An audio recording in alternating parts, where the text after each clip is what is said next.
What's going on is Anton from AntonDaniels.com. I appreciate you guys for continuing to rock with me.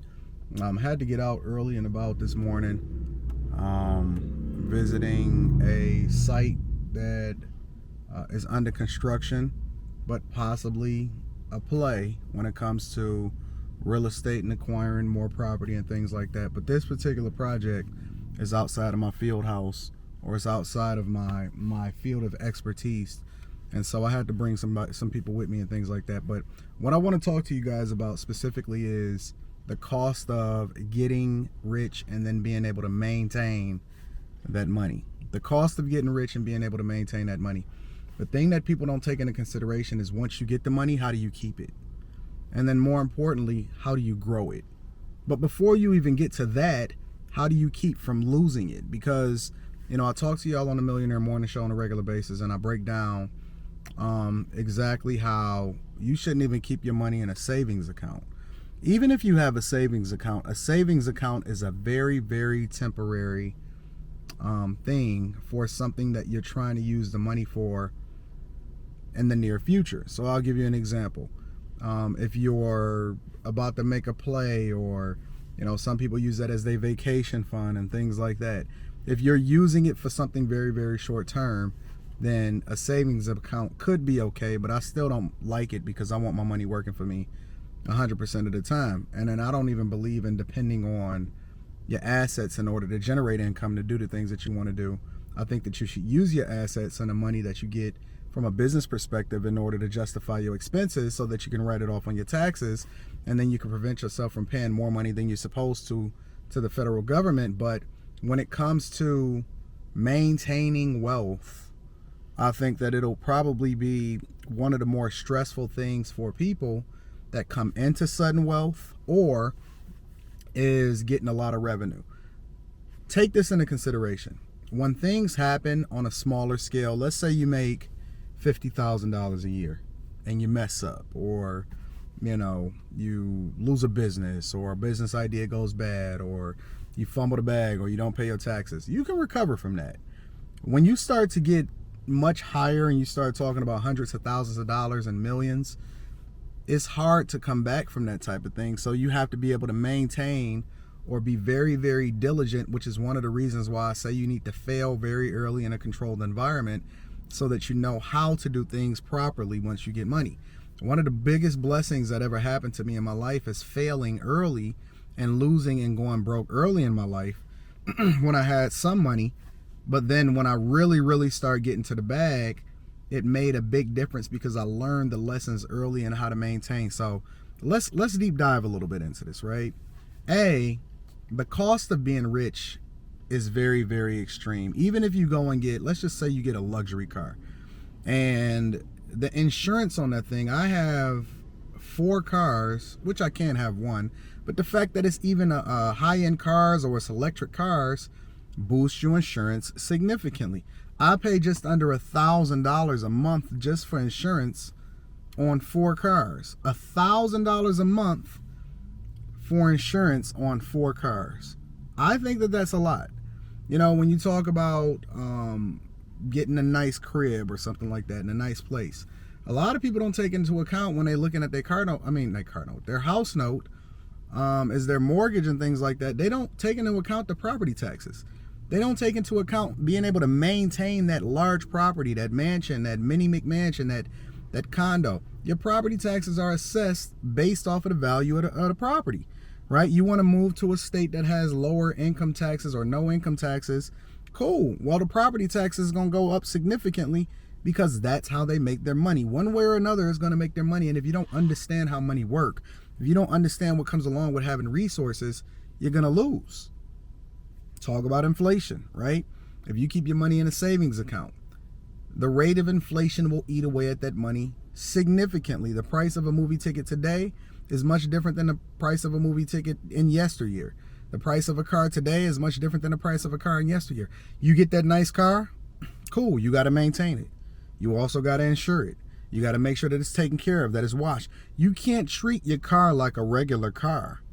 When you get watches and nice things, you're going to have to insure that stuff, right? The costs start to add up when you start talking about maintaining a lifestyle. And so, okay, so let's flip it. And then some people will say, well, I can have money and I can still live like a pauper. A, you're not going to do that because you got resources and you got some dreams and some things that you need to check off your checklist in order to do that. That's cool. But B, even if you get money, you still have to learn how to keep it, right? And then you just throwing it in a checking or a savings account, that's not going to bust a move. And then you got the people that surround you that want to get taken care of. And hey, listen, you can't hide the fact that you got money. Ain't nobody hiding the fact that they got money. When you get money, you get money. And then, you know, even if you're not flossing or flaunting like I do, because I'm going to spend my money and I'm going to have my cake and eat it too. Like, look at the Millionaire Morning Show, right? Look at some of the shows that I do in which I break down how people spent their first million. Athletes. Most of them, the overwhelming majority of them fumble. Or they blow through that first million and they blow through it without even thinking. Like before they ever even sign a check, they already done blew through the first million and they probably still owe taxes on that money. You gotta have the taxes. You gotta, even if you got your money invested in certain things, you still gotta pay capital gains taxes. A lot of people not familiar with that. If you have somebody that's managing your finances, you need to understand how taxes work so that you don't get finessed. It's so many pitfalls, and the mistakes and the stakes itself are much greater when you have resources, which is one of the reasons why I'm very hands-on, and it is very much a full-time job in itself, just trying to manage the type of resources and the money that you're generating on a regular basis. You know that even if you got businesses, you getting Cash App, Zelle, and you know we're largely moving towards we're moving towards a cashless society, which allows for the government to be able to more effectively track where your money is coming from, where it's going, and there's a digital signature attached to everything. Which means that now that you get them Cash Apps and them Venmos and them PayPals and all of that, if you're not accounting for it properly, if you're not getting the proper write-offs, if you're not reporting as income to the IRS, you will be audited and they will find you. They will ensure that they get their cut. One thing I know about the government is that they are absolutely great at getting a cut. And so the price of getting money and the price of getting rich is very, very high and significant, especially for those that are mindful of how other people view them, because they don't want other people to see them as broke once they get rich, right? And so you having to maintain a lifestyle, not even a lifestyle, just maintaining anything that you get, you still have to generate revenue. And most people have no clue on how to generate revenue. When they do a job or they start a business, all they're doing is creating another job for themselves. So when they say, well, I would invest it in what? Because you don't know what crypto is going to do. You don't know what to look for when you're looking to invest in these companies, even these publicly traded companies in the stock market. You don't know how to run a business effectively. You don't know where to put your money in a vehicle in order to ensure that you can maintain it. You don't even know how to give yourself a budget, and you're going to run out of money before you die. Granted that you live a long time. You got to maintain and take care of different people. You got to make sure that you put up money for your kids and them going to college, and then all of that type of stuff. Don't get nothing nice. If you get anything nice, trust me, the goal is to make sure that you generate enough revenue and that your investments are significant enough to where you can actually take care of and maintain that lifestyle. Most people that wind up getting money for the first time, they buy a big old house.